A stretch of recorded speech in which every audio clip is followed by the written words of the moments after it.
Ühesõnaga, täna võtame siis teemaks üks asja nagu äraeksimine, mis ikkagi väga paljudel on ette tulnud ja räägin läbi paar punkti nagu selle kohta, et mida teha. Number 1, tunnista üldse, et sa oled ära eksinud. Kus iganes sa oled, jää sinna paigale, tee ennast nähtavaks, ole rahulik. Tähtis ongi nagu see emotsionaalne pool, et kui sa oled rahulik, siis hakkab alles aju tööle. Närvitsedes me ei saavuta nagu mitte miskit. Ja kui sa jääd nagu, ütleme maha rahunenud ja sul oli plaanis, sa saad abi otsima, aga sa oled pimeda peale jäänud. Pimedas me ei liigu. See on nagu kivisse raiutud juba. Et lihtsalt sellel ei ole mitte mingisugust pointi. Pimedas eksid sa veel rohkem ära.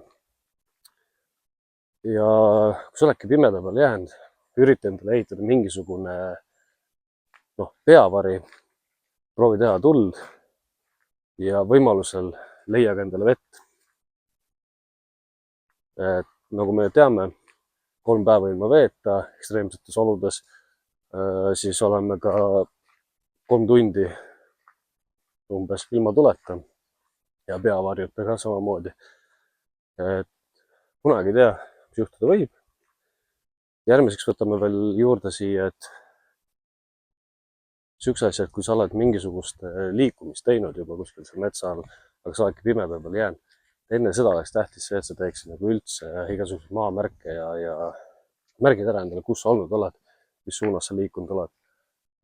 Kui need on paigas, aitavad need hommikul nagu sul seda asja edasi ajada ja nimelt teeb elu palju lihtsamaks. Et samuti, kui me kuskile metsa alla lähme, siis nagu tasub ka kellelegi teada anda sellest, et kuule, ja ma lähen sinna, ma olen seal nii kaua ja et kuna ma peaksin tagasi tulema, kuna minuga võiks ühendust võtta. See ühenduse võtmisega jõuame ka selle juurde, et hea oleks, kui sul kogu sinu tehnika, telefonid, võib-olla kasutad sa raadiosaatjat, oleksid ikkagi täis laetud, kontrollid ikkagi üle ka, kui sa lähed, et on laetud. Ja kohale jõudes ikkagi tuleb üle ka vaadata, et sul on võimalik helistada, endale abi kutsuda.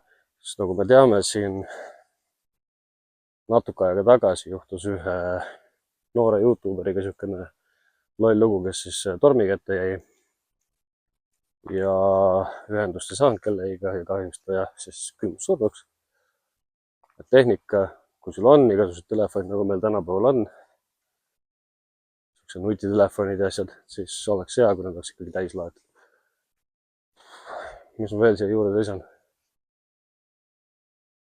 Et kui on võimalus navigeerida millegiga, ehk siis oskad kas või kompassi või elementaarsete põhjasuunda endale määrata, siis juba tuleb see ka väga palju abiks.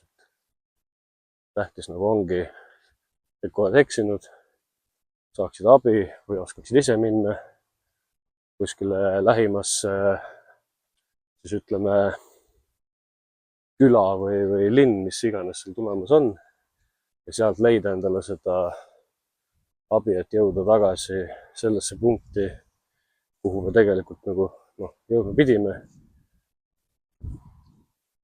Loodan, et see video veidike nagu oli abiks ja kindlasti kõik omandatud oskused, mida me siin ka internetis pidevalt vaatame, tuleks endale meelde jätta ja vajadusel isegi, kui juhtub sinuga niisugune olukord, siis need oskused ka tegelikult ära kasutada.